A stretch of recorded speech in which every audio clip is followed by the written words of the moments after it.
નમસ્કાર મિત્રો, સ્વાગત છે તમારું કાકાના ક્લાસીસમાં. મિત્રો, આજે આપણે ફરી મળી રહ્યા છીએ પ્રિપોઝિશન પાર્ટ 2 સાથે.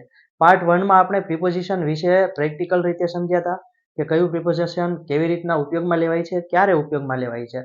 હવે એની ખાલી જગ્યાઓ જોવાની છે. ભાઈ, ખાલી જગ્યાની અંદર પ્રિપોઝિશન મૂકવાનું કઈ રીતે હોય છે, તો એનું આપણે ગુજરાતી અનુવાદ કરશું એટલે ઝડપથી ખ્યાલ આવશે અને એની સાથે આપણે એને સમજીશું. વધારે સમય ન લેતા પહેલી ખાલી જગ્યા, ધ બુક ઇઝ ખાલી જગ્યા ધ ટેબલ. પુસ્તક છે એ ટેબલની ઉપર પડેલું છે. પુસ્તક છે એ ટેબલની ઉપર પડેલું છે. તો શું આવશે અહીંયા? તો કે the book is on the table. On એટલે ઉપર, ટેબલની ઉપર પુસ્તક પડેલું છે એટલે શું આવશે? ઓન. શું આવશે? ઓન. પાછું ટેબલની ઉપર પડેલું હોય તો સપાટીને અડેલું હોય, ટેબલની ઉપર આમ લટકતું ના હોય, બરોબર? એટલે ટેબલ ઉપર પુસ્તક પડેલું છે તો કયો પ્રિપોઝિશન વપરાશે? તો કે ઓન. ત્યાર પછી બીજું, ધ કીઝ. કીઝ એટલે ચાવીઓ. ચાવીઓ. કીઝ એટલે ચાવીઓ. કી એટલે ચાવી થાય, અહીંયા બહુવચન છે. કીઝ એટલે ચાવીઓ. ધ કીઝ આર ખાલી જગ્યા ધ ડ્રોવર. ડ્રોવર એટલે ટેબલનું ખાનું. જે ટેબલનું ખાનું હોય છે, બરોબર, એને શું કહેવાય છે? ડ્રોવર.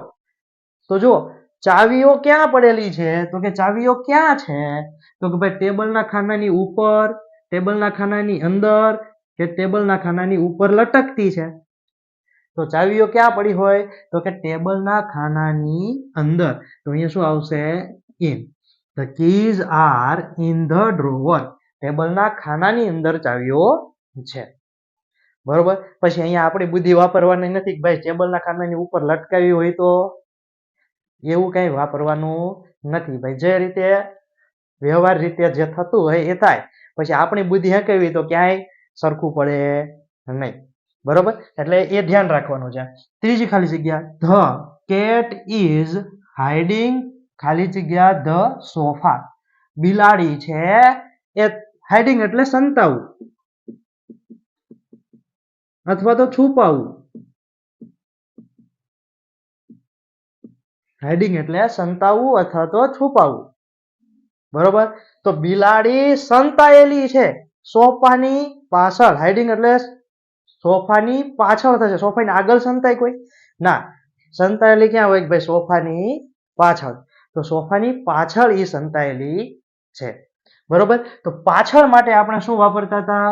તો અંડર વાપરતા. ભાઈ અંડર એટલે તો નીચે થાય, ઇન એટલે તો અંદર થાય. સોફાની અંદર કઈ બિલાડી સંતાયેલી હોય નહીં. તો શું આવશે? બિહાઇન્ડ. બિહાઇન્ડ એટલે ની પાછળ. ની પાછળ. તો શું થશે આખી ખાલી જગ્યા? The cat is hiding behind the sofa. સોફાની પાછળ બિલાડી સંતાયેલી છે, બરોબર. આ રીતે થશે. ત્યાર પછી આગળની ખાલી જગ્યા, ધ પ્લેન ઇઝ ફ્લાઇંગ ખાલી જગ્યા the clouds. The plane. Plane છે એ ભાઈ ફ્લાઇંગ એટલે ઉડવું, ઉડી રહ્યું છે. ફ્લાઇંગ, બરોબર, આઈએનજી લગાવેલું છે. ભાઈ વર્તમાન કાળ છે, ઉડી રહ્યું છે અત્યારે. ક્યાં ઉડી રહ્યું છે? તો ક્લાઉડ્સ.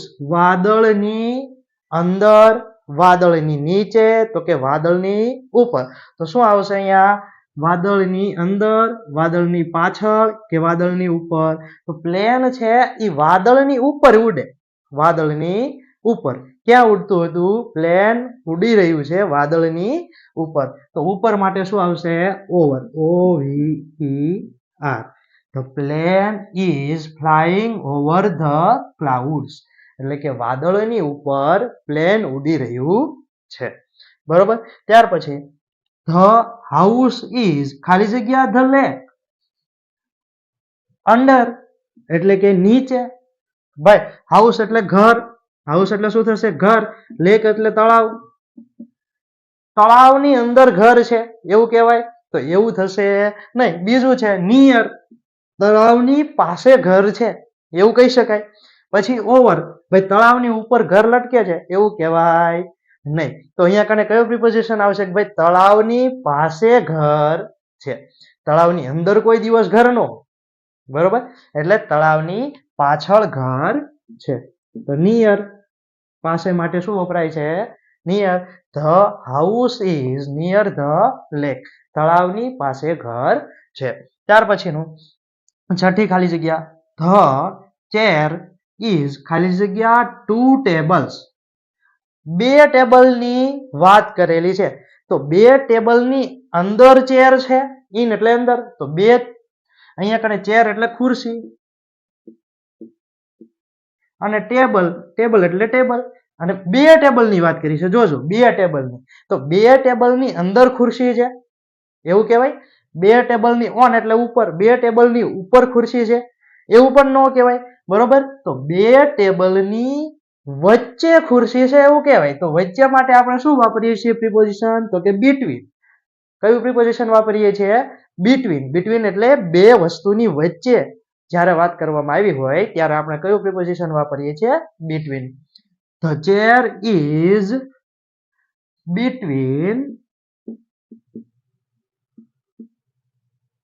Two tables. બે ટેબલની વચ્ચે ખુરશી છે. ત્યાર પછીની છેલ્લી ખાલી જગ્યા, ધ કાર ઇઝ પાર્કડ ખાલી જગ્યા ધ ટ્રી. ટ્રી એટલે ઝાડ, ટ્રી એટલે ઝાડ. કાર પાર્ક કરેલી છે ભાઈ, કારને પાર્ક કરેલી છે. તો ક્યાં કરેલી છે? તો ઓન એટલે ઉપર, ટ્રી એટલે ઝાડ, ઝાડની ઉપર ના, ઝાડની ઉપર કોઈ દિવસ ગાડી પાર્ક થાય નહીં. ઝાડની નીચે, અંદર એટલે નીચે, ઝાડની નીચે. બરોબર, હા, ઝાડની નીચે પાર્ક થાય. ત્રીજું શું છે? તો કે ઇન, ઝાડની અંદર. તો આ ઉપર પાર્ક નો થાય, અંદર પાર્ક નો થાય. ક્યાં ગાડી પાર્ક કરી શકાય? તો કે ઝાડની નીચે. The car is parked under the tree. Under the tree. જો મિત્રો, ખૂબ સરળતાથી થોડા ઘણા ગુજરાતી શબ્દ આપણને આવડતા હોય, થોડા સ્પેલિંગ આવડતા હોય, તો આ ખાલી જગ્યાને આપણે સરળતાથી સમજી શકીએ છીએ. અહીંયા આપણે 7 ખાલી જગ્યાઓ જોઈ. મિત્રો, આવી ઘણી બધી ખાલી જગ્યાઓ છે કે તમે તમારા પુસ્તકની અંદરથી જોઈ શકો છો.